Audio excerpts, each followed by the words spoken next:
Dragon Ball Daima siempre jugó con nosotros, siempre jugó con nuestras mentes, incluso antes de que el proyecto oficial se anunciara. Y todas las inconsistencias que hemos visto que Dragon Ball Daima han ido acarreando durante todo este tiempo tienen su razón lógica de ser y están ahí a propósito. Y ya te explicaré más adelante en el video por qué. Pero ¿cómo es esto de que Daima nos ha troleado? Pues simplemente porque los productores de la serie conocen bien al fandom de Dragon Ball, saben perfectamente que nosotros conocemos las características de Dragon Ball y que es una serie bastante predecible, pero ¿hasta qué punto? Y de eso va este video, de la manera en que han sabido gestionar perfectamente bien el marketing de Dragon Ball Daima y nos hemos comido todos sus troleos con papitas. Y es que desde el principio se nos entregó un producto que nadie pidió, es decir, cuando se anunció un proyecto animado de Dragon Ball, todo el mundo pensó que se refería a la continuación de Dragon Ball Super, es decir, al arco de Moro y Granola, pero no, las filtraciones se hicieron cada vez más fuertes, apuntando a que sería una aventura entre Goku chiquito y el Supremo Kaiosama también convertido en niño, y los rumores se hicieron cada vez más fuertes. Cabe mencionar que la producción de esta serie empezó hace aproximadamente 5 años, por lo que era prácticamente confirmado que Dragon Ball Super no continuaría de forma animada, pero todo esto tiene un propósito. Incluso cuando se estrenó el tráiler oficial de Dragon Ball Daima, nunca el fandom perdió las esperanzas de que se tratara del proyecto de Dragon Ball Super, pero no, nos entregaron Daima.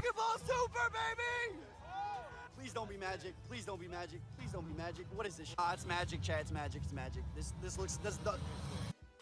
Entonces, desde el principio, siempre se jugó con la especulación de que si sería un nuevo proyecto de Dragon Ball Super o una serie aparte, haciendo que el fandom se mantuviera expectante. Incluso cuando se estrenó el tráiler, todo el mundo empezó a especular de que a lo mejor Daima es una continuación de Dragon Ball Super, ya que recordemos que los protagonistas principales de esta aventura serían Goku y el Supremo Kaiosama, quien se supone ya estaba separado de Kibito. Pero luego se filtra información de que no, de que será una secuela directa de la saga de Majin Buu y que sería una precuela de Dragon Ball Super. Ok, pensamos nosotros, pero entonces ¿cómo se taparía el hueco argumental que vimos en el tráiler de ver al Supremo Kaiosama convertido en niño y separado de Kibito? Y de hecho en el tráiler nunca vimos sus versiones adultas, por lo que aquí hay otra muestra de que el marketing de Dragon Ball Daima jugó con nosotros, jugó con nuestras mentes, porque nos hizo pensar a la mayoría de que quizás por el deseo de reducción de tamaño de los guerreros Z es que Kibito y Shin se separarían porque serían nerfeados por el dragón. Pero cuando se estrenó el primer capítulo de Daima, nos dimos cuenta de que Kibito y Shin ya estaban separados, y de hecho hay una explicación que choca directamente con Dragon Ball Super. Entonces se volvió un quebradero de cabeza para el fandom, porque desde aquí empezamos a notar cosas extrañas que romperían el canon de Dragon Ball. Meses después, gracias al insider Geek Doom 101, se nos dan algunas filtraciones de personajes de Dragon Ball Daima y su trama, y desde ya les digo que Toei y la gente de producción de Dragon Ball Daima filtró lo que querían que se filtrara. Nos dieron nombres y algunos diseños de personajes, incluso nos dieron algunas pinceladas de lo que sería la trama, pero no soltaron la información completa. Es decir, se nos dijo que posiblemente Goku alcanzaría la transformación del Super Saiyan 4, pero no vimos una imagen del Super Saiyan 4, sino que se mantuvo oculta siempre. Se nos dijo que aparecería un dragón rojo parecido a Porunga, pero nunca vimos una filtración de Porunga. Es decir, se filtró lo que querían que se filtrara para aumentar las expectativas sobre esta serie. Incluso se iba a filtrar que Vegeta alcanzaría el Super Saiyan fase 3, y de hecho fue así, pero nunca vimos una imagen filtrada, sino que nos tuvimos que esperar hasta que se estrenara el capítulo para ver qué aspecto tenía este personaje, creando otra inconsistencia más con Dragon Ball Super. Ya ni se hable del Super Saiyan fase 4, que ya vamos a tocar ese tema en un momento. Sin embargo, el mismo Dragon Ball Daima nos da algunas pistas sueltas de que sí hay conexión con Dragon Ball Super. Por ejemplo, se hace mención explícita del universo 7, se hace mención explícita de la creación de los universos, e incluso podemos ver a quienes los gobiernan, y son los mismos personajes que aparecen en Dragon Ball Super. Incluso hay diseños del mismo Toyotaro incluidos acá, y se nos hace mención de un dios creador todopoderoso, quien es la deidad suprema de todos los universos, creador de todos los universos. Y aunque muchos piensan que esta era Zenosama, pues no, Zenosama nunca se presentó como un creador del universo, sino se le miró más relacionado relacionado con los destructores de los universos. Entonces sí hay elementos que establecen la conexión con Dragon Ball Super, pero a la vez hay elementos que contradicen completamente a Dragon Ball Super. La última fue la transformación del Super Saiyan 4, porque dijimos, ok, la obtuvo a través de Neva, pero después vimos cómo este perdió la transformación. Sin embargo, en el capítulo número 19 de Dragon Ball Daima vemos cómo Goku, por sus propios,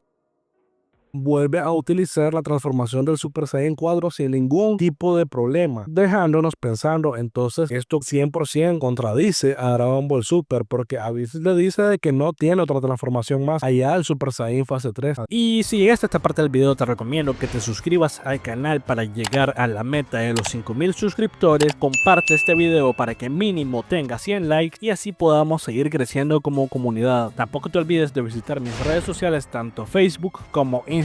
Te estaré esperando por allá para contenido exclusivo. Sigamos con el video. Además, aún quedan muchos misterios por resolver. Por ejemplo, el collar de Hyvis, ¿qué se hizo? ¿Cómo fue que este tipo se quitó el collar? Hay especulaciones sueltas ahí por internet. ¿Cuál es el propósito de Neva? Algunos mencionan que él es la encarnación de Akira Toriyama dentro del mundo de Dragon Ball y lo presentan como un personaje olvidadizo, pero a la vez que tiene conocimiento y sabe lo que está haciendo. Es decir, podría representar a Toriyama dentro de su misma obra. Akio Iyoku mencionó en una reciente entrevista que el final de Dragon Ball Daima en el clímax sí sería predecible, y sí que hubieron cosas bastante predecibles porque, como les mencioné, hubieron filtraciones, muchas filtraciones. Entonces eso es como una prueba de que nosotros podríamos imaginarnos qué podría ocurrir al final de Dragon Ball Daima, sea la transformación del Super Saiyan fase 4, por ejemplo, pero a la vez dice que es un final impredecible, y tiene razón, porque tiene a todo el fandom, y me incluyo yo mismo, con un quebradero de cabeza por saber cómo encaja Dragon Ball Daima dentro del lore de Dragon Ball Super. Y como he dicho en este video que te dejo por acá, Dragon Ball Daima sí funciona en Dragon Ball Super. Aquí te cuento por qué a detalle, y te recomiendo que mires ese video cuando termines de ver esto. Entonces, ¿cómo va a terminar todo este enredo del canon de Dragon Ball? Algunas personas mencionan que esto se debe al choque de licencias que hay entre Capsule Corporation Tokyo de Akio Iyoku, quien es el productor de Dragon Ball Daima, y Shueisha, quien es la que lleva el manga actualmente de Dragon Ball Super. Pero recordemos que ambas ideas y ambas historias hasta la actualidad fueron escritas por Toriyama, se supone, y Capsule Corporation Tokyo todavía no está funcionando como productora de Dragon Ball Daima, y esto se puede ver al final de cada capítulo, porque en los créditos pone que la producción está a cargo de Toei Animation, Shueisha y Weird Studio, que es el estudio que fundó Toriyama. Entonces todavía sigue en la misma conexión lógica. Entonces, desde mi humilde opinión, yo pienso que todo va a terminar encajando perfectamente, ya sea por un Deus Ex Machina, ya sea que Neva les borre la memoria, que aparezca Majin Reimus, a lo mejor Goku todavía tenía poder de Neva que recuperó gracias al deseo del dragón, pero eventualmente lo terminará perdiendo. Es decir, hay un sinnúmero de cosas que pueden hacer encajar todavía la trama de Daima con Super, y es que al clímax, a la batalla de Goma contra Goku, no le queda mucho. El siguiente capítulo, el número 20, tendrá una duración normal de 23 minutos, es decir, no habrá tiempo extra para explicar cosas, así que yo pienso que a la batalla no le queda mucho, y bueno, será el final de la última obra del maestro Toriyama, en la que él estuvo inmiscuido completamente, que curiosamente se estrena el día 28 de febrero en Latinoamérica, pero para Japón ya será 1 de marzo, es decir, un aniversario luctuoso de la partida del maestro Toriyama. Así que vamos a ver cómo termina esta obra. ¿Tú qué piensas?